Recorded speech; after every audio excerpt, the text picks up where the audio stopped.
लेकिन मेरी इसमें कोई गलती नहीं। मैंने समय 4 बजे का दिया और मैं 3 बजे अलीगढ़ आ गया। ये लोग मुझे अलीगढ़ में सब गली मोहल्लों में सारे गांव का दर्शन कराते हुए यहाँ लेके आए हैं। तो मेरा देखो कोई दोष नहीं है, लेकिन देर हुई है उसके लिए मैं क्षमा प्रार्थी हूँ। आपसे हाथ जोड़ के प्रार्थना करता हूँ, आप मेरी भावना को समझते हुए मुझे क्षमा करेंगे। लोकसभा का चुनाव, भाइयों बहनों, आप सबने मिलकर 2014 में मोदी जी को प्रधानमंत्री बनाने का काम किया और भारतीय जनता पार्टी की 2017 में भी योगी जी के नेतृत्व में हमारी सरकार चल रही है। 10 वर्षों का कालखंड केंद्र की सरकार को हुआ है और 7 वर्षों से माननीय योगी आदित्यनाथ जी के नेतृत्व में राज्य सरकार चल रही है। हमारी सरकारों ने, चाहे केंद्र की सरकार हो चाहे राज्य की सरकार हो, हम लोगों ने बगैर किसी भेदभाव के जो विकास के काम है, डेवलपमेंट के काम है, सुरक्षा से जुड़े विषय हैं और देश और प्रदेश की जो स्थिति उस बदलने का काम हमारी सरकारों ने किया।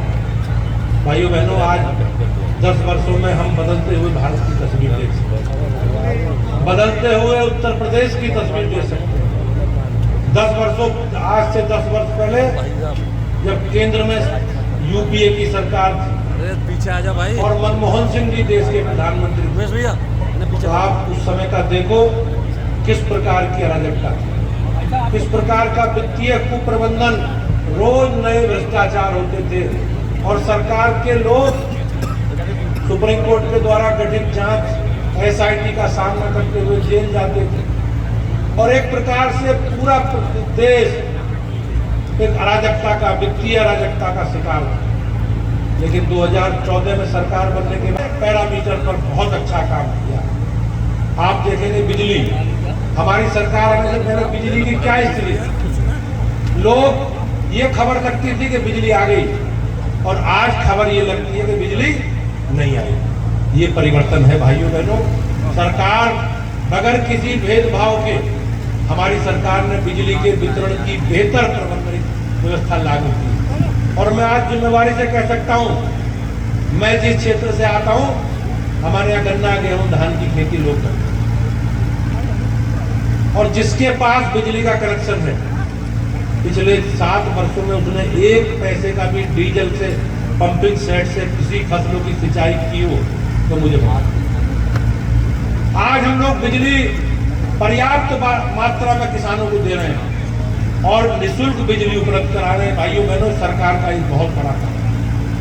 हमारी सरकार ने किसानों से जुड़े विषयों पर अनेकों फसलों पर एमएसपी भी बढ़ाने का काम किया और एक गांव से दूसरे गांव को जोड़ने के लिए कनेक्टिविटी, सड़कों, संपर्क मार्ग, जिला मार्ग, नेशनल हाईवे, सरकार ने रोड कनेक्टिविटी पर बहुत अच्छा काम किया।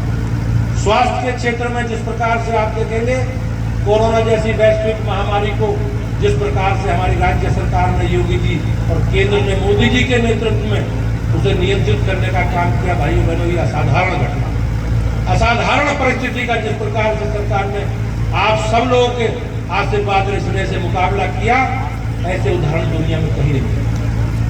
आज जब कोरोना की गाइडलाइन जारी हुई तो किस प्रकार की परिस्थिति थी, लेकिन हमारे लिए गर्व करने की बात है कि विकसित देशों के साथ हमारी सरकार ने वैक्सीन का निर्माण किया और 140 करोड़ लोगों को निःशुल्क वैक्सीन लगवाकर माननीय प्रधानमंत्री का जो संकल्प है, जान है तो जहान है, उसे पूरा करने का काम भी किया। राज्य सरकार की अनेकों उपलब्धि, उस उपलब्धि में आप सुरक्षा की बात करोगे। आज जिस प्रकार की परिस्थिति है, आज बेहतर माहौल हुआ उत्तर प्रदेश में। उत्तर प्रदेश की छवि भाइयों बहनों बीमारू राज्य है।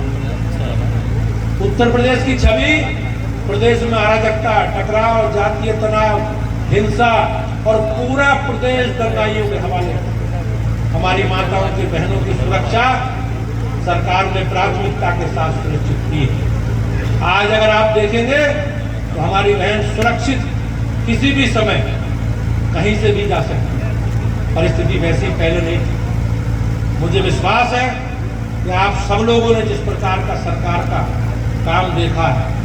आज पहली बार 10 वर्षों में आप देखेंगे किसी भी सरकार के अपने नेता के प्रति कोई भी अविश्वास, कोई किसी प्रकार का आक्रोश आज देखने नहीं मिलता।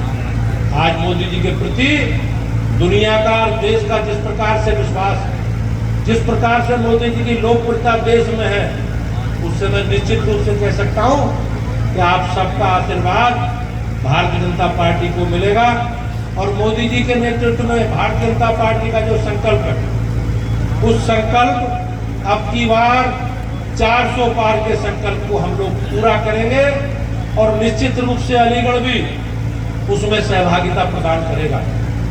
आपसे मेरा निवेदन है कि स्थानीय स्तर पर हो सकता है कोई गलती हुई, हो सकता है हम लोगों से भूल हुई, लेकिन भाइयों बहनों, आज पार्टी हमारी, आज हमारी सरकार देश के हित में, हमारे सारे निर्णय समाज की आवश्यकताओं, उसकी अपेक्षाओं और भारत को विकसित राष्ट्र कैसे बनाना है, इस संकल्प के हम लोग साथ बढ़ रहे हैं। भाइयों बहनों, हमारा परिवार बढ़ा।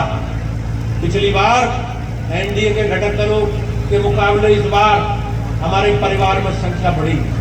हमारी पार्टी में इस बार आदरणीय चौधरी चरण सिंह ने जिस पार्टी का नेतृत्व किया, ऐसी पार्टी के मुखिया जयंत चौधरी जी ने भी मोदी जी के साथ काम करने का निर्णय लिया, देश के विकास की यात्रा से जुड़ने का उनका निर्णय लिया।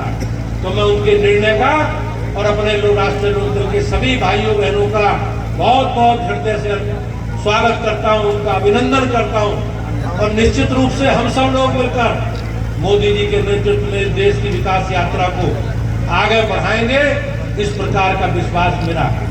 भाइयों बहनों, हमारे खेत किसानों की बहुत लंबे समय से मांग, हम लोगों के मन में ये जिज्ञासा रहती थी कि हमारे जननायक, किसानों के नेता, किसानों के मसीहा चौधरी चरण सिंह जी को भारत रत्न किया जाए। देश का सर्वोच्च नागरिक सम्मान भारत रत्न, जिस प्रकार से कांग्रेस की सरकार अपने परिवार के लोगों को इस पद्म पुरस्कारों से नवाजने का काम करती है, लेकिन माननीय प्रधानमंत्री जी ने हमारी, आपकी, सबकी अपेक्षा के अनुसार, भावना के अनुसार हमारे जननायक, देश के प्रधानमंत्री रहे, उत्तर प्रदेश के मुख्यमंत्री रहे, हमारे नेता आदरणीय चौधरी चरण सिंह जी को सम्मानित करने का काम किया। ये हमारी आस्था से जुड़ा विषय है। मैं एक बार पुनः आप सब लोगों का बहुत बहुत अभिनंदन करता हूं। मेरे बड़े भाई जिन्होंने कहा मेरा छोटा भाई मैं परेशान था, इनके चरणों के आशीर्वाद से आज आपके सामने खड़ा हूं, तो चौधरी भूपेंद्र जी की वजह से खड़ा हूं। यहाँ केवल चौधरी भूपेंद्र जी की वजह से खड़ा हूं। ये मेरा प्यार, इनका हमेशा मुझे प्यार रहा और ये जनता का प्यार, जो आज जनता मेरे सामने खड़ी है, मेरे भाई बाप और सब बैठे हुए, ये आपके चरणों की धूल की वजह से ही मुझे भारतीय जनता पार्टी ने टिकट दी। मैं आपसे झोली फैलाकर भीख मांगता हूं, इस राष्ट्र निर्माण के लिए मोदी जी के हाथ मजबूत करने, सेना का सम्मान करें, किसान के सम्मान के लिए, युवाओं के लिए, माता बहनों के लिए, गरीब के लिए भारतीय जनता पार्टी को 26 अप्रैल को कमल के सामने वाली बटन दबाकर राष्ट्र निर्माण में कमल को गिराने का काम करेंगे। जय हिंद, जय भारत, वंदे मातरम। उत्तर प्रदेश को 20 साल लूटा, बेईमानों ने, सपा ने, बसपा ने आपस में कंपटीशन करके लूटा मेरे बंधुओं। लेकिन आज किसी माई की लाल की हैसियत नहीं है जो लूट के दिखाए।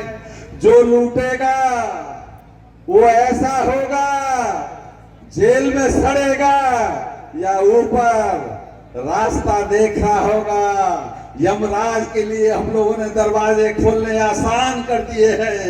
हमने यमराज से दोस्ती कर रखी है कि इन बेईमानों को जल्दी से ऊपर ले जाओ और नरक लोक में स्थापित करो मेरे बंधुओं। ये हमने तय किया है, हमारी योगी सरकार ने तय किया है मेरे बंधुओं। है कि अमेठी की जनता ये कह रही है कि उन्होंने मौजूदा सांसद को चुनकर गलती की है। क्या कहना है आपका सर रॉबर्ट वाड्रा? ऐसे लोग जो अमेठी से पलायन कर गए, जिनका 5 साल से अमेठी से, उत्तर प्रदेश से कोई लेना देना नहीं है, वो ये तय करेंगे। ये निर्णय अमेठी की जनता को करना है और अमेठी की जनता भारतीय जनता पार्टी के साथ है।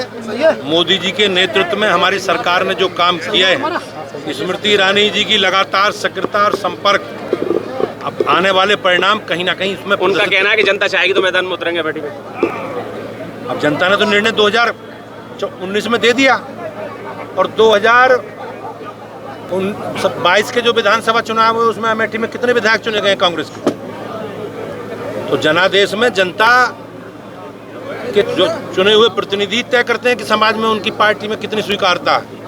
तो कांग्रेस उत्तर प्रदेश से पलायन कर गई है। कांग्रेस का कोई स्थान उत्तर प्रदेश में सपा और कांग्रेस में जो भगदड़ मची है उस पर क्या कहना चौधरी साहब का? अब कांग्रेस आप देख रहे होंगे INDA गठबंधन में सुबह कोई प्रत्याशी है, शाम को कोई प्रत्याशी है, घोषणा किसी की हो रही है, सिंबल किसी का जमा हो रहा है। तो ये आपस में अंतर्विरोध है और आपसी कलह का शिकार है समाजवादी पार्टी। और समाजवादी पार्टी कंफ्यूज है और समाजवादी पार्टी समाप्तवादी होने की तरफ आगे बढ़ रही है। हेमा मालिनी को लेकर जो लगातार टिप्पणी कांग्रेस के नेता के द्वारा की गई उसको लेकर आपकी क्या प्रतिक्रिया? हमारे समाज में हमारी बहनों को बड़ा स्थान दिया गया है महिला, और इस प्रकार की टिप्पणी कहीं ना कहीं नारी अस्मिता और नारी सम्मान का अपमान, इसके लिए कांग्रेस के लोगों को माफी मांगी। अलीगढ़ की सीट को लेकर क्या कहेंगे? जिस तरीके से देखा जा रहा है काफी निश्चित रूप से मैं ये कह सकता हूँ कि भारतीय जनता पार्टी का जो संकल्प है हम लोग मोदी जी के नेतृत्व में उसे पूरा करेंगे। 80 की 80 सीटें उत्तर प्रदेश में भारतीय जनता पार्टी जीतेगी।